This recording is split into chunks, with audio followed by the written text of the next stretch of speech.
First of all, I live in San Marcos, and I go from time to time to the Whitliff Center over there, the seventh floor.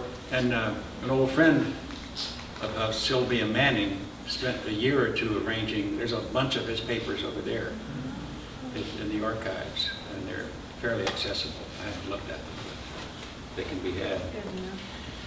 And the poem that I had intended to read tonight, I can't find. It was, the title was A Reply to Alfred Huffstipper, because maybe someone can help me just where this was, but somewhere he said in a poem that the state hospital was full of failed novelists.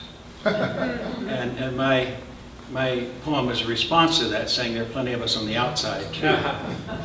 But I can't find that one, but we've got two others here. 70. On reaching 70, does any man or woman ever ask, why did it take so long to get here? No. Instead, they press charges. Time, you thief, where did you stash the years? Ayer maravilla fui, y sombra mía aún no soy. Panta re ubi sunt, où sont les neiges d'antan. In any tongue, in any clime, in any age, it's always the same days to lament. What the fuck happened?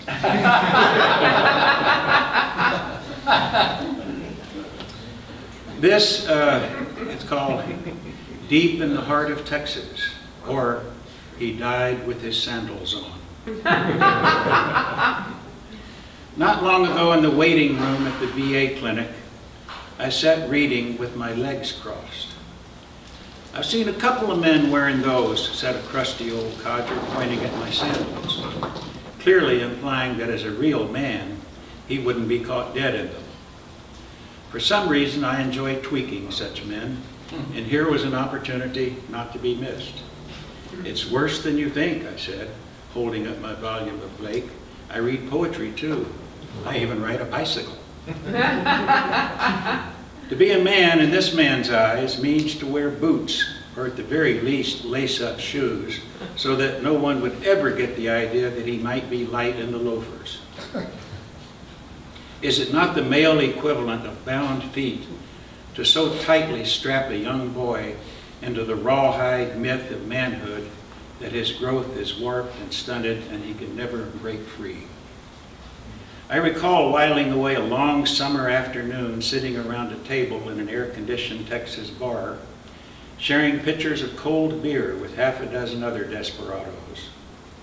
Apropos of something or other, I said, well, we're all some mix of the masculine and the feminine.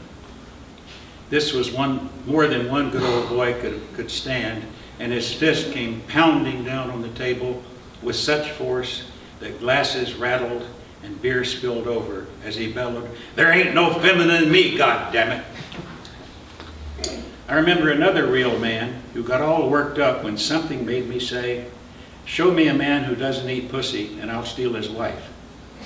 First, he reddened, then he swallowed hard, and with quavering moral fervor, he gave voice to the courage of his convictions. Any man who eats a pussy is just as queer as a man who sucks a dick. So I joined forces with Allen Ginsberg and put my queer shoulder to the wheel. A few years ago, I went into McDonald's one morning and wound up sitting next to a table full of old men drinking senior discount coffee. One of them was holding forth on the sorry state of affairs of our once great nation. Homosexuals want to get married, for Christ's sake. Thank God we passed the Defense of Marriage Act. You got to draw the line somewhere. What do you guys think? I couldn't resist.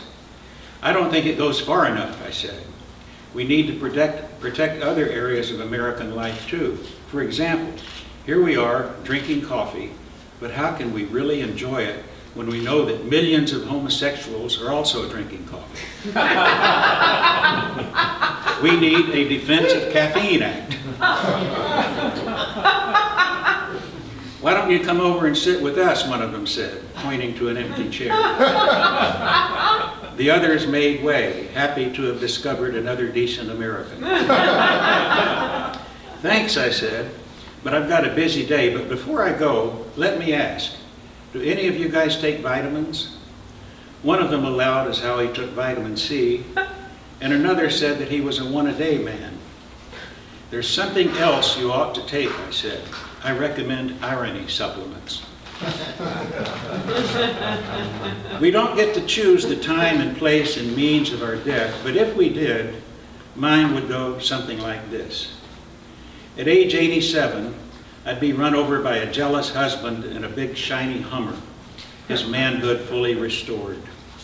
I would lie crumpled on the pavement beside my bent and broken bike, and the gathering crowd would notice that the lifeless body wore a toothless grin. A few days later, my friends, all of them queer in one way or another, would gather at the river to cast my ashes upon the waters. As they floated away downstream, someone would recite one of my poems, and someone else would say, "He was in the saddle till the very end." Another friend would add, "He died with his sandals on."